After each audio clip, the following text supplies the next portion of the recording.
તમે જે જોયા એ નડિયાદના છે. નડિયાદની કોર્પોરેશન કચેરીની બહાર ભારતીય જનતા પાર્ટી અને કોંગ્રેસના જે કાર્યકરો છે એ બંનેની વચ્ચે ચળબળ થઈ, હુંસાતુસી થઈ, બોલાચાલી થઈ અને બોલાચાલી એટલી ખરાબ હદે થઈ કે મારામારીમાં પરિણમી અને છૂટા હાથની મારામારીના દ્રશ્યો છે એ વાયરલ થયા.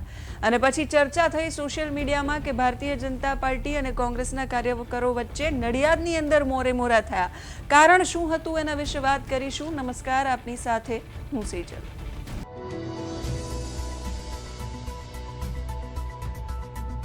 શાહીમાં રજૂઆત કરવી એ રજૂઆત કરવાનો તમામ વ્યક્તિઓને અધિકાર છે.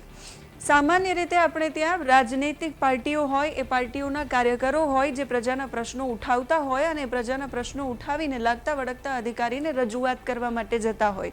નડિયાદમાં પણ બન્યું એવું જ. ભારતીય જનતા પાર્ટીના કાર્યકરો ગયા હશે લોકોના પ્રશ્નોને લઈને કોર્પોરેશનની અંદર રજૂઆત કરવા માટે. કોંગ્રેસના કાર્યકરો પણ ત્યાં રજૂઆત કરવા માટે પહોંચ્યા. કોંગ્રેસના કાર્યકરો પહોંચ્યા એટલે એમણે ભારતીય જનતા પાર્ટીના કાર્યકરો પર ટિપ્પણી કરી. સામે ભારતીય જનતા પાર્ટીના કાર્યકરોએ પણ વળતો પ્રહાર કર્યો. બંને વચ્ચે એટલી હદે બોલાચાલી થઈ ગઈ કે મારામારી થઈ ગઈ. ત્યાં પડેલા કાચના ગ્લાસ અને બાકી બધી જ વસ્તુઓથી મારામારી અને અપશબ્દોની વણઝાર થઈ ગઈ અને પછી બંને પક્ષે સામસામી ફરિયાદ નોંધાવા સુધી વાત પહોંચી. ડીવાયએસપી ઘટના સ્થળે પહોંચ્યા અને એમને આખો મામલો થાળે પાડ્યો. વાત હતી લોકોના પ્રશ્નોની રજૂઆત કરવાની, પણ ભારતીય જનતા પાર્ટી અને કોંગ્રેસના કાર્યકરોએ એકબીજા પર ટિપ્પણી કરી, જાતિવાચક શબ્દો બોલ્યા અને એના કારણે આખો મામલો ગરમાયો. ભારતીય જનતા પાર્ટીના કાર્યકરો એવું કહી રહ્યા છે કે અમે ત્યાં ગયા, એમના જે એડવોકેટ કાર્યકર છે એવું કહી રહ્યા છે કે અમે ત્યાં ગયા અને કોંગ્રેસના કાર્યકરોએ અમને લુખ્ખા કહીને સંબોધન કર્યું. આ સિવાય એમણે ઘણા જાતિવાચક શબ્દો બોલ્યા છે. જ્યારે રાજનીતિમાં હોય, જ્યારે જાહેર જીવનમાં હોય ત્યારે આ પ્રકારે વર્તન ન કરવું જોઈએ. સામે કોંગ્રેસના જે નેતા છે, કાર્યકર્તા છે, એમનું એવું કહેવું છે કે અમે બોલ્યા છીએ, અમારી પાસે પુરાવા છે કે અમે કેમ બોલ્યા છીએ, પોલીસમાં અમે આપીશું. એટલે બંને પક્ષે હાલ તો પોલીસ ફરિયાદ નોંધાવવાની તૈયારી છે. બંને પક્ષના કાર્યકરો શું કહી રહ્યા છે સાંભળીએ. એ લોકો આજે એવું લાગ્યું અમને ગેરકાયદેસર મંડળી રચીને જાણે અમારી જોડે લડવા જ આવ્યા હોય એવું વાતાવરણ અમને આજે લાગ્યું પાલિકાની. એટલે ઘટનામાં એવું હતું કે હું મારા પ્રજાલક્ષીના કામો માટે કમિશનર સાહેબને મળવા ગયેલો. એટલે અંદર કોંગ્રેસના બધા જે હાર્દિક ભટ્ટ છે, રાજુ રબારી છે, રજની દવે છે, ભાવિક પરમાર છે, આ બધા અંદર બેઠેલા હતા. એટલે હું બહાર ઉભો રહ્યો કે એ લોકો નીકળે પછી મારી રજૂઆત હું કરું. તો અમે બહાર નીકળ્યા. ત્યાં પછી આ કાના આપણે રવિભાઈ, જીગરભાઈ અને કાનાભાઈ અને અજયભાઈ અમે બધા ભેગા થયેલા. અમે એ લોકોની વેઇટ એન્ડ વોચ કરતા હતા. બહાર નીકળ્યા પછી અમે અંદર અમારી રજૂઆત હતી પ્રજાલક્ષી એ અમે કહેવા જતા હતા. એટલે અમે બહાર એ લોકો જેવા બહાર નીકળ્યા એટલે એ લોકો અમને પહેલાં બોલ્યા કે લુખ્ખાઓ આવી ગયા છે, લુખ્ખાઓ આવી ગયા. એટલે અમે લોકોને એવું કીધું કે અમે તો કઈ વાત સાહેબને અમે કીધું સાહેબ અમે તમારી રજૂઆત કરવા આવ્યા છે, આ અમને ગમે તેમ બોલે છે. એટલે એ લોકોએ અમારા પર ડાયરેક્ટ હુમલો કરી દીધો. જે કાચના ગ્લાસ અને જે સ્ટી હતી એ મારી મને કાચનો ગ્લાસ અહીં માર્યો છે. એટલે એ તો કોન્સ્ટેબલે પકડી લીધો ગ્લાસ અને એ ગ્લાસ મારા અંદર પેટ ચીરી નાખત મારું. કોણ કોણ હતા એ તમે ઓળખો છો? એ એમાં આપણે ભાઈ હા રાજુભાઈ રબારી, હાર્દિક ભટ્ટ, પછી પેલો રજની દવે, પછી પેલો ભાવિક પરમાર, બીજા અન્ય 7-8 જણા બીજા જણા જોડ્યા હતા. તમારી શું માગણી? અમારી માગણી એક જ હતી કે અમને સાચો ન્યાય મળવો જોઈએ. આ હુમલો કેમ કર્યું કઈ તમને? અમારે કોઈ વાત જ અમારે એમની જો રજૂઆત જ કોઈ વાત જ એમની જોડે નથી. હું તો મારા કોઈ ચર્ચા નહીં, મારા પ્રજાલક્ષી કામો માટે હું કમિશનરને મળવા જતો હતો. એ ક્યાં લુખાઓ આવી એટલે લુખાઓ આવી ગયા આ શબ્દ એમને ઉપયોગ કર્યો અને જાતિવાચક શબ્દો બોલ્યા લોકો. નામ રવિ કાનજીભાઈ પરમાર, એડવોકેટ, સામાજિક કાર્યકર છું હું અને મારા સાથી મિત્ર જીગરભાઈ બ્રહ્મભટ્ટ. અમે બંને કમિશનર સાહેબ જોડે અમારા વિસ્તારની રજૂઆત કરવા ગયા હતા. ત્યાં કોંગ્રેસના ઘણા લોકો બેઠા હતા, એમની રજૂઆત કરવા આવ્યા છે. અને અમે અમારા બધા પૂર્વ કાઉન્સિલરો અમે બધા સાથે મળીને વિસ્તાર માટે થોડી રજૂઆતો હતી એના માટે જતા હતા. તો એ લોકો કે આ ભાજપના લુખાઓ આવી ગયા આ પ્રમાણની અમારી ઉપર એમને કોમેન્ટ પાસ કરી. એમાં હાર્દિક ભટ્ટ હતા, પછી રાજુ રબારી, એમની જોડે 8-10 બીજા એમના મળતિયા હતા કોંગ્રેસના, અને અમારી જોડે અજયભાઈ પરમાર હતા, એ અમારી જોડે હતો. મારો ભાઈ છે એ બી જોડે આવ્યો હતો. તો કે એની ઉપર ખોટી કોમેન્ટ પાસ કરી, જાતિ વિધેક શબ્દ બોલ્યા કે આ ઢેડા ચામડિયાઓ કહે છે એમને શું કામ છે આ રીતનું. એટલે આ રીતનું તો અમે કીધું લોકશાહીની અંદર આ રીતના પ્રયાગ કરવા એ ખોટો છે. એટલે આ રીતે અમારે ત્યાં થોડી ઝપાઝપી થઈ. એટલે પછી સાહેબે તરત જ કીધું ભાઈ તમે બધા પોલીસ સ્ટેશન આવો અને જે ઘટના બની છે એના વિરુદ્ધ તમે આ લોકોને કાયદેસર કાર્યવાહી કરીને એમની ઉપર પાકી ફરિયાદ સાહેબ લે અને બધાને એરેસ્ટ કરે એવી અમારી માંગ છે. બીજા અમારા સાથી કાઉન્સિલરો બી રજૂઆત માટે આવેલા, એટલે અમે બધા ભેગા મળીને કમિશનર સાહેબને મળવા જઈ રહ્યા હતા. એટલામાં ત્યાં આગળ કોંગ્રેસના મળતિયાઓ આવી અને કંઈક રજૂઆત કરતા હશે, આપણને ખ્યાલ નથી, પણ પરંતુ મારું કહેવું એટલું જ છે કે આ લોકોએ જે કરી રહ્યા છે એ પોતાના સ્વાર્થ માટે કરે છે. હાર્દિક ભટ્ટ જે પોતે પ્રોવિડન્ટ ફંડનો વકીલ છે, તો એના લાભ સાધવા માટે ખોટા આક્ષેપો પાલિકાની અંદર પ્રોવિડન્ટ ફંડને લઈને કરતા રહ્યા છે. તેને માટે રજૂઆત કરે છે એ લોકો ખાલી માટે, અને લોકોને હેરાન કરે છે નગરપાલિકામાં વારંવાર આવીને. હવે તે દરમિયાન એક રાજુ રબારી એ હાર્દિક ભટ્ટને ઉશ્કેરવામાં આવી અને અમારા અજયભાઈ પરમાર અમારી સાથે આવેલા, તેમની ઉપર હુમલો કર્યો અને જાતિવાચક શબ્દો આલ્યા. અને તે દરમિયાન એમણે બકુલભાઈ રબારી અને બીજો એક છોકરો છે એની પર બી હુમલો કરવામાં આવ્યો. તો આ જે વસ્તુ એ લોકોએ કરી છે એ જાણી જોઈને કરી છે. નડિયાદ નગરપાલિકામાં અને હાલની મહાનગરપાલિકામાં જે પ્રોવિડન્ટ ફંડ કર્મચારીઓના કપાયા નથી એની રજૂઆત અમે 28 ઓગસ્ટે કરી હતી, અને એના ઉપર શું કાર્યવાહી કરવામાં આવી છે એના અનુસંધાનમાં અને આજે એક લેટર આપવા અમે કમિશનર, ડેપ્યુટી કમિશનર સાહેબની પાસે ગયા હતા. અમારી રજૂઆત ચાલતી હતી ત્યાં જ ભાજપના પૂર્વ કોર્પોરેટરો, કોન્ટ્રાક્ટરો અને બીજા ભાજપના કાર્યકરોએ હુમલો કર્યો. અને હુમલો કર્યો જે વખતે એ વખતે અમારી રજૂઆત કમિશનર સાહેબ ચાલુ હતી, એ લોકો અંદર આવ્યા છે. અમે કોઈ પણ પ્રકારે તેમના વિરુદ્ધ, તેમના જાતિ વિરુદ્ધ કશું બોલ્યા નથી. બીજું કે એ લોકો જે રીતના અંદર આવ્યા અમારી ઉપર હુમલો કરવા કે ભાઈ પંકજભાઈની વિરુદ્ધમાં લખો છો, પંકજભાઈની વિરુદ્ધમાં બોલો છો તો એનું પરિણામ તમારે ભોગવવું પડશે. એટલે અમારો રાજુ બિચારો બહાર હતો અને એમાં રાજુ આ લોકોની ઝપેટમાં આવી ગયો. સ્વાભાવિક છે કે 15-16 જણા એને પર તૂટી પડ્યા હોય તો પોતાનો 100 બચાવ તો કરે જ. અને આ બધું જ કરોડો રૂપિયાના કૌભાંડોને સંતાડવા માટેનો જ આ બધો કાંડ હતો. અને અમે પ્રજાલક્ષી અમારી રજૂઆત છે. નડિયાદ ગામની અંદર રોડ ખરાબ થઈ ગયા છે, નડિયાદ ગામની અંદર ચારે બાજુ કચરાના ઢગલા છે. નડિયાદના ભાજપના ધારાસભ્ય પંકજભાઈ દેસાઈના અંગત માણસોને કોન્ટ્રાક્ટ આપવામાં આવે છે. તો આ બધી રજૂઆત કરવી પણ શું અયોગ્ય છે? બીજું, અમે આની સામે મજબૂતીથી લડવાના છે. પ્રજાના પૈસા પ્રજાની પાછળ વપરાવા જોઈએ.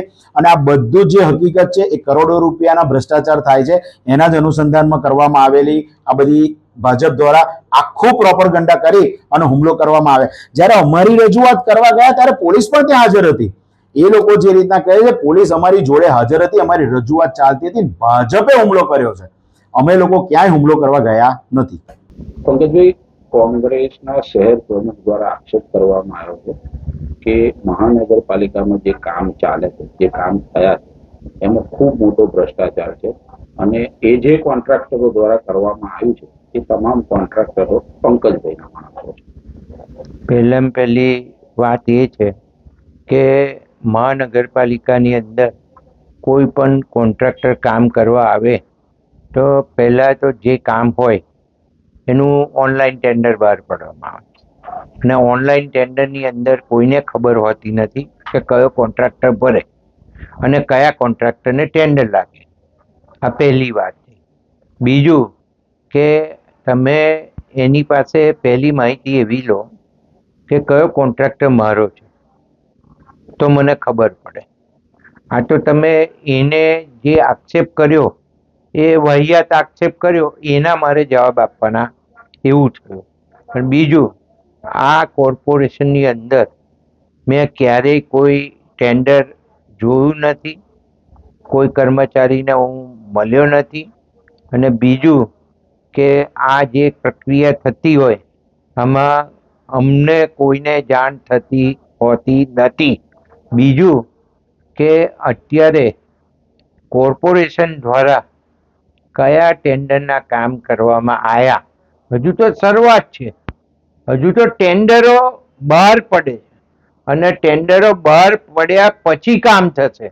અને ટેન્ડર હજુ તો મને લાગે 2-3 દિવસ પહેલા કંઈક ખુલ્યા હશે, હજુ એ મને પૂરી ખબર નથી. તો આ માહિતી એ કેવી રીતના લાવ્યો? બીજું, એનું લાયસન્સ કોની જોડે છે, એ કયા કર્મચારી જોડે એટેચ છે અને કયા કર્મચારી જોડે માહિતી લે છે એ પણ જાણવું અગત્યનું છે. અને ત્રીજી વસ્તુ કે હું તો કોર્પોરેશનમાં જઈને કશું જોતો જ નથી, પણ મારી જોડે એવી માહિતી છે કે વારે ઘડીએ અંદર જાય છે અને એ જોતો હોય છે, તો એને કયા કારણસર આ જોવું પડે છે એ મને નથી સમજાતું. ત્રીજું, ક્વોલિટીનો પ્રશ્ન હોય તો તમે પાછલી કોઈ પણ બાઇક કાઢી શકો છો, અને આ બાઇકની અંદર મેં સ્પષ્ટ કહ્યું હશે, હું ખાતમુહૂર્તમાં ગયો હોઈશ ત્યારે મેં સ્પષ્ટપણે કહ્યું હશે કે કોન્ટ્રાક્ટરે ચોરી ચાલશે નહીં અને પૂરેપૂરું કામ કરવું પડશે. આ મેં કહ્યું જ હશે. બીજું, મારી પાસે ના તો કોઈ કોન્ટ્રાક્ટરના નંબરો છે કે ના તો કોઈ કોન્ટ્રાક્ટર મને સીધો મળે છે કે સીધું મારી જોડે કોઈ સંપર્કમાં હોય. આવું એક પણ કોન્ટ્રાક્ટર નથી. અને જે પણ કામ ચાલતા હોય, જેના પણ જે કામ ચાલતા હોય, એને મારી પાસે આવવું પડતું હોતું નથી કે એના કોઈ દિવસ એ પેમેન્ટ માટે પણ મેં કોઈને ભલામણ કરી નથી, સરકારી કર્મચારીઓને. અને આમાં જે વાતો કરવામાં આવે એ ફક્ત વહિયત વાતો કરવામાં આવે. પોતે જવું પડે, જાય અને ત્યાં જઈને આ બધી માહિતી જોવાની એ મારું કામ નથી, હું ફરીથી કહું છું. એટલે બીજી વાત એ કહું કે આજે જ્યારે વરસાદ બંધ થયો છે ત્યારે કાયમ મારી નીતિ જ રહી છે કે કોઈ પણ પબ્લિકનું કામ હોય એને પ્રાયોરિટી આપવાની. તો મેં આજે કમિશનર જોડે સંપૂર્ણ ચર્ચા કરી લીધી, આરએનબી ડિપાર્ટમેન્ટ જોડે સંપૂર્ણ ચર્ચા કરી લીધી, અને જેટલા રસ્તા તૂટ્યા છે કે જેનું રિપેરિંગ કરવાનું છે એ જેના દાંડીનો હોય તો દાંડીવાળાને કહ્યું છે, સ્ટેટનો હોય તો સ્ટેટવાળાને કહ્યું છે, કોર્પોરેશનનો હોય તો કમિશનરને કહ્યું છે. અને ઝડપથી, એકદમ ઝડપથી, અને આવતીકાલથી જ આ બધા રસ્તાના પેચવર્કો અથવા પેવર પટ્ટા કરવાના હોય, પેવરથી પટ્ટા મારવાના હોય, તો આ કામગીરી કરવા માટેની મેં રજૂઆત કરેલી જ છે. પણ અમને તો નાટક કરવું હોય છે, અને જે કંઈ કામ અમે કરાવતા હોય એમાં પહેલા જઈ અને ત્યાંથી વિડીયો વાયરલ કરવાનો, અને વિડીયો વાયરલ કર્યા પછી પોતે એવું બતાવવાનું કે હું કામ કરાવું છું. ભાઈ, આના માટે સરકારમાંથી પૈસા લાવવા માટે અમે મહેનત કરતા હોય છે, અને સરકાર પ્રજાના હિતમાં અહીંયા કોર્પોરેશનમાં પૈસા આપતી હોય છે, આરએનબીમાં પૈસા આપતી હોય છે કે દાંડીમાં પૈસા આપતી હોય. તો આ બધા જે ડેવલપમેન્ટના કામો છે એ સરકારમાંથી અમે મહેનત કરીને, અમે પ્રયત્નો કરીને લઈ આવતા હોઈએ, અને એમને ખાલી જઈને ફોટા પડાવી અને વિડીયો ઉતારી અને મૂકી દેવાની રીલો, અને રીલ બનાવી અને પોતે જાણે કરાયું હોય એ રીતના લોકોને બતાવવાનું, આ કેટલા અંશે વ્યાજબી છે? લોકોના પ્રશ્નોની રજૂઆત કરવા પહોંચેલા કાર્યકરો આ રીતે ઝઘડો કરી રહ્યા છે. લોકશાહીમાં આવા પણ દ્રશ્યો તમને ગુજરાતની અંદરથી જોવા મળે છે. આ દ્રશ્યો પર તમારું શું કહેવું છે? કમેન્ટ કરીને કહેજો. અત્યારે આ વિડીયોમાં બસ આટલું જ. નમસ્કાર.